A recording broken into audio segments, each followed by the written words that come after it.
अस्सलाम वालेकुम व्यूअर्स, मैं हूं शादी इकबाल रेहान एक नई वीडियो के साथ, एक नए टॉपिक के साथ। और व्यूअर्स, आज की इस वीडियो में हम बात करने वाले हैं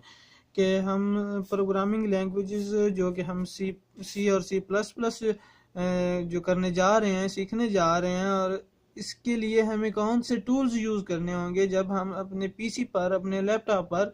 जो है वो कर रहे होंगे प्रोग्रामिंग को, ये कोड लिख रहे होंगे, तो हमें कौन कौन से टूल्स की ज़रूरत पड़ेगी। तो व्यूअर्स, जो है वो काफ़ी ज़्यादा जो है वो मार्केट में अवेलेबल हैं, आपको इंटरनेट से मिल जाएंगे, आप उनको डाउनलोड कर सकते हैं। लेकिन जो मैं आपको रिकमेंड करूंगा, जो कि मैंने खुद यूज़ किए हैं और मुझे खुद उनका पता है, तो मैं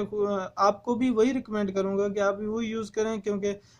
जिस चीज़ का मुझे पता है तो मुझे वही चीज़ रिकमेंड करनी चाहिए, ना कि कुछ और चीज़ जिसका मुझे कोई पता ही नहीं है। तो मैंने जो यूज़ किया है वो Turbo C plus plus use किया है, और इसके साथ जो है वो मैंने यूज़ किया है डेव और टर्बो सी प्लस प्लस। और डेव सी प्लस प्लस अगर आप यूज़ करेंगे तो इसमें वो काफ़ी सारी जो हैं वो आपको मिल जाती हैं। आपको एक कोड एरर जो है वो नहीं देता आपको प्रोग्राम। अगर कोई प्रोग्राम में एरर आ रहा है तो आपके ऑटो एडजस्टमेंट हो जाती है, वो कंपाइलर खुद से, ये दोनों कंपाइलर्स हैं, और कंपाइलर खुद से जो उसका एरर को है वो करेक्ट कर देता है, और आपको उस प्रॉब्लम को नहीं करना पड़ता, फेस नहीं करना पड़ता। लेकिन जो है वो टर्बो अगर आप यूज़ करेंगे तो इसके अंदर आपको यानी कि आपको इवन एक आपने पॉइंट नहीं लगाया तो आपको उसका भी खुद से जो एरर वो है फाइंड करना पड़ेगा, और एरर फाइंड करने के बाद एरर फाइंड हो जाएगा, आपको उस एरर को समझना होगा और उसको जो वो ख़त्म करना होगा। लेकिन इसके अंदर वो काफ़ी चीज़ें हमें मिल जाती हैं कि हमें उन प्रॉब्लम्स को फेस नहीं करना पड़ता। जैसे कि एक हमारे पास आएगा क्लियर स्क्रीन का, तो वो हमें clear screen Dev C plus plus में यूज़ नहीं करना पड़ता, और वो खुद से ही वो जब भी न्यू प्रोग्राम ओपन होता है तो वो नेक्स्ट जो हमारे जो पीसी की है स्क्रीन, वो उसको पहले भी जो कुछ चल रहा होता है उसको क्लियर कर देता है और हमारा प्रोग्राम चल जाता है। लेकिन टर्बो सी प्लस प्लस के अंदर जब हम अपना कोड लिखते हैं तो अगर हमने जो कंट्रोल वो स्क्रीन को क्लियर नहीं किया, वो फंक्शन यूज़ नहीं किया, तो जो हमारा प्रोग्राम है वो चल तो जाएगा, हाँ, मतलब है कि एग्जीक्यूट तो हो जाएगा, लेकिन जो है वो कुछ और जो प्रीवियस जो कुछ चल रहा है सिस्टम, कुछ जो लाइंस हैं, कुछ कोड्स हैं, वो जो है वो ऊपर लिखे हुए आएंगे और उसके नेक्स्ट जो है तो इस तरह से कोई प्रॉब्लम नहीं होती। लेकिन जो हमारा प्रोग्राम है वो थोड़ा सा अच्छा नहीं लगता। लेकिन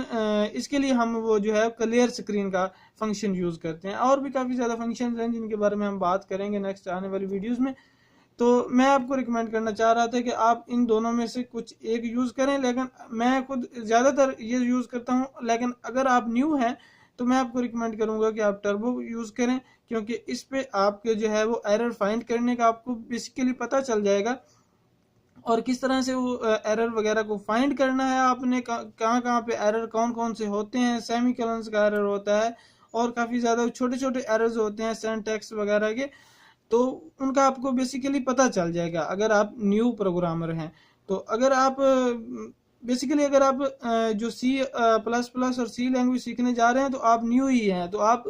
को चाहिए कि आप कुछ दिन के लिए जो है वो टर्बो यूज़ करें, और जब आपको प्रोग्रामिंग थोड़ी आने लग जाएगी, आपको ये जो है वो उनके सिंटैक्स के बारे में पता चल जाएगा, तो आप उसके बाद जो है वो Dev C plus plus use करना शुरू कर दें। आप वो भी यूज़ कर सकते हैं, और काफ़ी ज़्यादा दूसरे भी हैं, उनको भी आप यूज़ कर सकते हैं। तो जो है वो फिर आपको प्रॉब्लम नहीं होगी, आपको क्योंकि आप जो है वो उसका सिंटैक्स वगैरह जानते होंगे, आपको एरर वगैरह फाइंड करने आते होंगे, एरर को ठीक करना आता होगा, तो आप इसके बेसिक रूल्स वगैरह जानते होंगे, तो फिर आगे जाके आपको इन रूल्स की वजह से कोई प्रॉब्लम नहीं होगी। तो व्यूअर्स, मुझे उम्मीद है कि आपको ये वीडियो भी अच्छी लगी होगी और आपने इसको भी पसंद किया होगा। नेक्स्ट वीडियो में हम प्रॉपर जो है वो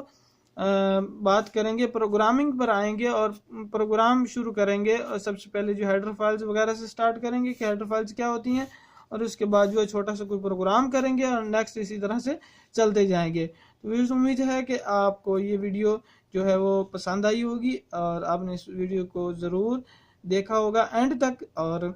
आप जो है नेक्स्ट वीडियो में फिर मिलते हैं, तब तक के लिए मुझे दीजिए इजाज़त। अल्लाह हाफिज़।